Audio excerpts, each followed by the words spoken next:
नमस्कार दोस्तों, मैं सुनील छैला बिहारी आज बहुत दुखी मन से आपके बीच आया हूं।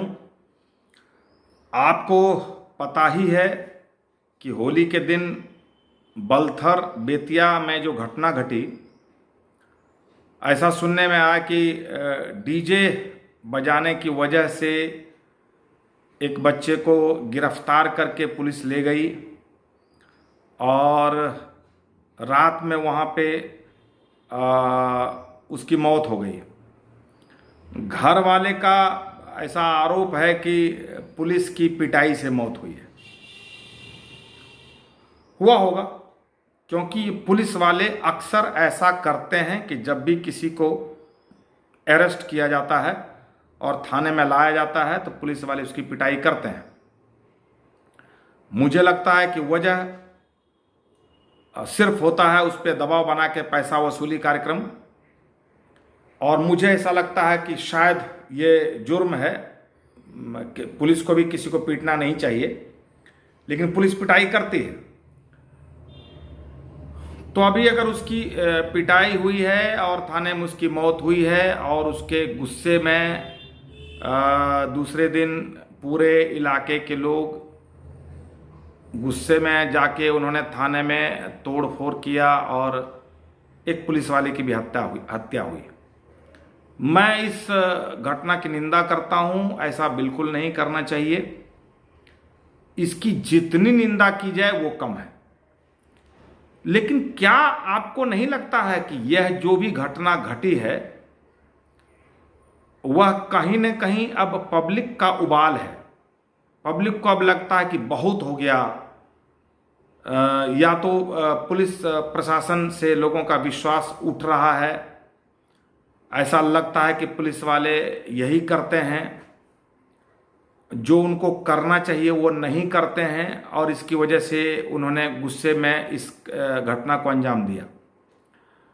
मुझे ऐसा लगता है कि अगर इस पे समय रहते अगर कंट्रोल नहीं किया गया तो ये घटनाएं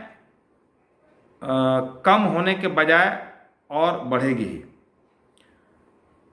मुख्यमंत्री जी से मैं ये कहना चाहता हूं, उस दिन आपका देखा लाइव, जब आप स्पीकर साहब ने जब सवाल पूछा कि पुलिस की कार्रवाई कितनी पहुंची है, तो आप स्पीकर साहब पे बहुत गर्म हो गए, गुस्सा हो गए, और आपने संविधान का पाठ पढ़ाया। मुझे ऐसा लगता है कि आपको संविधान की बहुत जानकारी है, तो आपने कोई गलत नहीं कहा, लेकिन सीधा सीधा आपने पुलिस वाले का पक्ष लिया।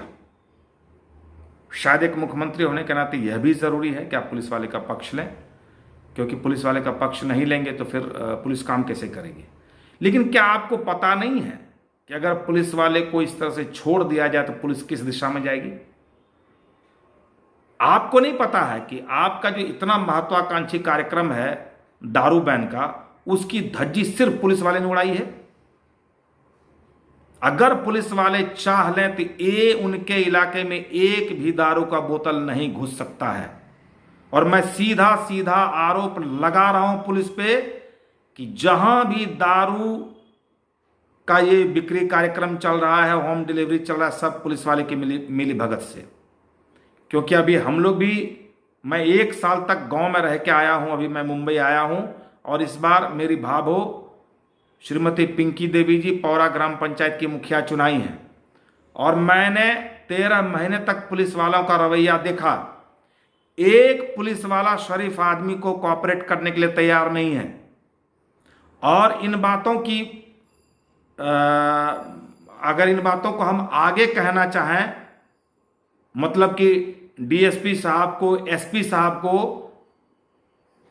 तो वो हर हमेशा मीटिंग में व्यस्त रहते हैं और किसी की बातों को सुनते नहीं है। उनके हिसाब से उनकी जो पुलिस है वो जो कर रही है बहुत अच्छा कर रही है।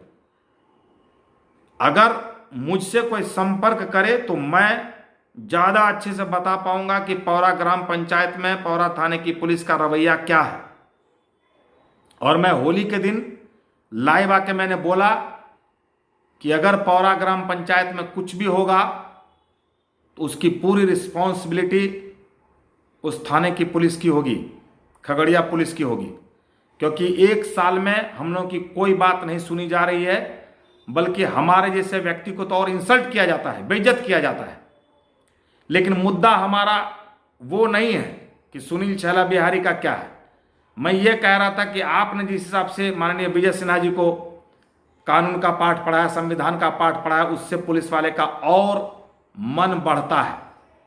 और पुलिस वाले का मन अगर बढ़ के कोई अच्छा काम हो तब तो बहुत अच्छा है। जैसे उत्तर प्रदेश में पुलिस बुलडोजर चला रही है, उस तरह से अगर यहाँ पे गुंडा माफिया मवाली पर बुलडोजर चले तब तो बहुत अच्छा है। लेकिन यहाँ मैं सीधा सीधा कहता हूँ कि अच्छे लोगों को परेशान किया जाता है, सीधे लोगों को परेशान किया जाता है। और दारू बैन की धज्जी उड़ाने वाले पुलिस वाले, आप उसको कोऑपरेट कर रहे हैं, आप पुलिस वाले का पक्ष लेते हैं। शायद ये एक मुख्यमंत्री के लिए जरूरी होगा तो आप कीजिए। लेकिन मैं ये कहना चाहता हूं कि बलथर में जो घटना घटी, ये इस घटना की पुनरावृत्ति नहीं हो, लोगों का विश्वास पुलिस वाले से नहीं उठे, इसके लिए पुलिस को भी सोचना पड़ेगा। और माननीय मुख्यमंत्री जी, आपको भी सोचना पड़ेगा। पुलिस वालों को नए सिरे से ट्रेनिंग की आवश्यकता है। ये पुलिस वाले बनते ही पुलिस इसलिए हैं कि इनकी सोच है, इनकी मान्यता है, जितना परेशान करो सीधे साधे लोगों को उतना अच्छा पुलिस वाला माने जाएंगे।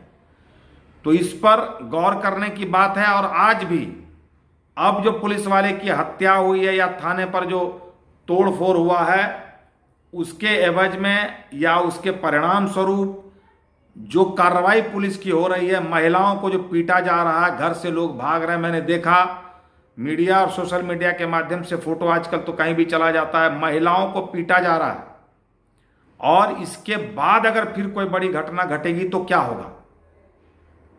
आप जांच बैठाएंगे, जांच का रिपोर्ट कब तक आएगा कहना बहुत मुश्किल है। लेकिन माननीय मुख्यमंत्री जी, आपसे कहना चाहता हूं कि अभी इसकी जांच भी होगी। वो लड़का थाने में क्यों मरा, क्या उसके साथ घटना घटी? कहने वाले तो पुलिस वाले तो कहने लगे कि मधुमक्खी के काटने से हुआ है। यह हास्यास्पद लगता है। तो इसकी जांच अच्छे तरीके से हो, पहली बात तो मैं ये चाहता हूं। और जांच पुलिस वाले के देखरेख में बहुत अच्छे तरीके से नहीं हो सकती है, क्योंकि हर पुलिस वाला एक पुलिस वाले को बचाएगा। तो इसकी कोई अच्छी एजेंसी के द्वारा जांच हो, मैं ये चाहता हूं। और मैं ये चाहता हूं माननीय मुख्यमंत्री जी, आपसे आग्रह है एक कलाकार का। मैं ये जानता हूं कि कलाकार को आप बहुत पसंद नहीं करते हैं, क्योंकि आज तक कभी ऐसा नहीं देखा गया कि पटना में किसी कलाकार को आपने बुला के खाना खिलाया हो, फोटो खिंचवाया हो, अच्छी बातें की हो, या कलाकारों के बारे में आपके पास कोई अच्छी योजनाएं हों। ऐसा नहीं देखा गया। आपके सुशासन में तो ऐसा नहीं देखा गया। तो आप कलाकार को पसंद नहीं करते, फिर भी एक कलाकार आपसे हाथ जोड़कर यह विनती करता है, और मैं आपका प्रशंसक हूं। आप जानते हैं मैं 2-3 बार आपसे मिल भी चुका हूं। अपने क्षेत्र के विकास के लिए मैं अक्सर आपसे मिलते रहता हूं, हमारी बातें होती रहती है। ये अलग बात है कि आप हर हमेशा ज़्यादातर गुस्से में ही होते हैं, और गुस्से में हमें कुछ भला बुरा बोल भी देते हैं, लेकिन मुझे इससे कोई फ़र्क नहीं पड़ता है। हाँ, मेरा काम हो जाता तो मुझे खुशी होती है। आपने खगड़िया के लिए जितना भी काम किया उसके लिए मैं आपको बार बार धन्यवाद देता हूं, और मैं आपसे मिलता भी रहूँगा। मैं ये चाह रहा हूं कि इसकी जांच अच्छे तरीके से हो, और आप तो पुलिस के आला अफसरों के साथ बैठते हैं। बिहार पुलिस को दोबारा ट्रेनिंग देने की आवश्यकता है। जब मैं पदयात्रा करके आपसे मिला था, 25 दिनों की पदयात्रा करते हुए जब मैं आपसे खगड़िया के लिए पैकेज मांगने आया था, आपने खगड़िया को पैकेज तो दिया, इसके लिए बहुत बहुत धन्यवाद। लेकिन उसके लिए मैंने जितना भी डिमांड किया था, उसमें एक कॉलम ये था हमारा कि पुलिस और पब्लिक को करीब लाया जाए। पुलिस वाले का जो रवैया होता है ना, वो पब्लिक को प्रताड़ित करने का होता है। और जब तक पुलिस और पब्लिक का रिलेशन नहीं बनेगा, इस तरह की घटनाओं की पुनरावृत्ति होती रहेगी। और कभी आप कंट्रोल नहीं कर पाएंगे और पुलिस भी कंट्रोल नहीं कर पाएगी। पुलिस की दोबारा ट्रेनिंग की आवश्यकता है, जिसमें प्यार मोहब्बत बना रहे। हमारे इलाके में जो पुलिस कांड कर रही है खगड़िया में और पौरा में, उसका मैं वीडियो और ऑडियो रिकॉर्ड करके रखता हूं। कुछ पुलिस वाले ने कहा है कि ये सब वायरल मत कीजिएगा, क्योंकि वायरल करने से पुलिस की छवि खराब होती है। तो मैं खुद ही पुलिस की छवि खराब नहीं करना चाहता हूं, क्योंकि मुझे पता है कि आपका जो सुशासन है या जो भी काम होता है उसमें पुलिस वाले का, मिलिट्री का सहयोग चाहिए। हम नहीं चाहते हैं, मैं एक हिंदुस्तान का जिम्मेदार नागरिक होने के नाते मैं नहीं चाहता हूं कि मैं इस तरह से आके कुछ बोलूं पुलिस वाले के बारे में। लेकिन माफ कीजिएगा, बोलने के लिए मजबूर होना पड़ता है, क्योंकि ये पुलिस वाले कोऑपरेट नहीं करते हैं। शरीफों को तो बिल्कुल कोऑपरेट नहीं करते हैं। ये खाली बिहार की पुलिस तो गुंडे वाली को कोऑपरेट करती है और खुलेआम गुंडागर्दी करो। इसलिए मैं चाहता हूं कि इसकी ये जो जांच है, जो जिस बच्चे की हत्या हुई है या मौत हुई है, उसकी जांच किसी अच्छे एजेंसी के तहत हो और निष्पक्ष जांच हो।